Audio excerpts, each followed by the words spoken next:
you don't realize what you've done until you've seen the damage. And now look at the damage.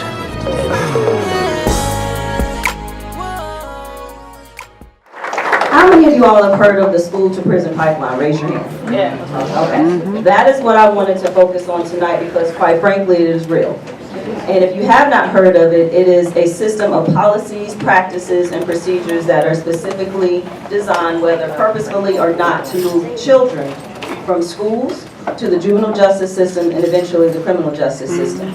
North Carolina is the only state in the nation that still charges kids as young as 16 with adult criminals. What that means is that the studies show, and I'm sure Lyle, the panel, can speak to this, the brain is not developed until at least 21. Right. The things that we used to do as kids, when somebody would meet out at the playground at 3 o'clock and fight, and they would get over it and be done with it. Now they end up in my courtroom on simple assault charges, and I see children at 16 who are now developing criminal records because they don't qualify for counsel. That's a whole another story, not even on the soapbox. But nonetheless, what I need you all to understand is that the studies are real. All of the black people in this room, and I'm not excluding white people on purpose, but I need to be very specific here.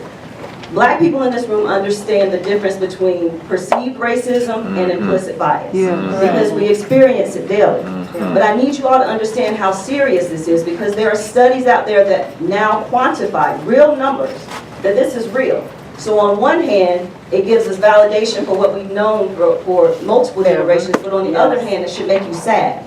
Because boys, specifically black boys at the age of 5, are now associated with criminality. The studies don't lie. And specifically for CMS, because I did a little bit of research today, because I want you all to understand how serious this is, because this is what I see. There's been an increase in school resource officers since 2008. Everybody knows what that is. That's a police officer that's assigned to schools. That has been on a complete rise consistently since 2008. But we also know that school-based offenses have been on a steady climb since 2009. It's not consistent. It doesn't mean it's not a correlation that just because we have more resource officers that we have less incidents. That's actually not the case.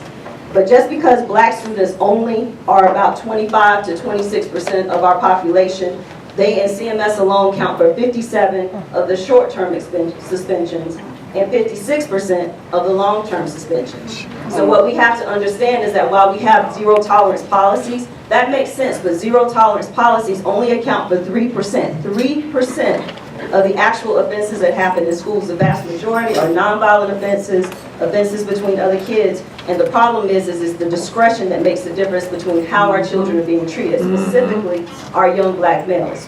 They are more likely to be suspended short-term, they are more likely to be suspended long-term, they are more likely to be sent to alternative school with no safety net. And where do they end up?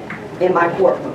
So we have a responsibility collectively, because we have to understand that if we don't get a hold of this, I'm so passionate, you just gotta give me a second. If we don't get a hold of this, 50% of our kids that start out with a conviction at 16, I will see them again before 18. The studies show that consistently. And because so many offenses have been decriminalized to where the only thing that they can get is a fine and court costs, the thing that we find is that our young black males, our young black females are now building records.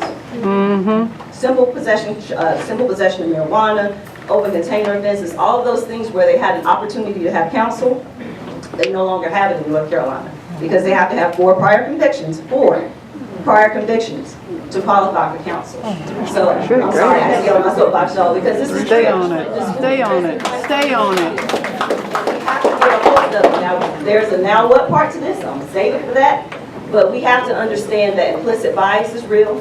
Yes. And I speak to the entire room now that it is real, it is measurable, and while it validates what we know as people, we also have to be aware of it because we also have to teach our children how to adjust. We have to be able to teach coping skills. That's not fair, but it's reality. Because if we don't, then the rooms that I see will always disproportionately look like this room right here, and that's not acceptable.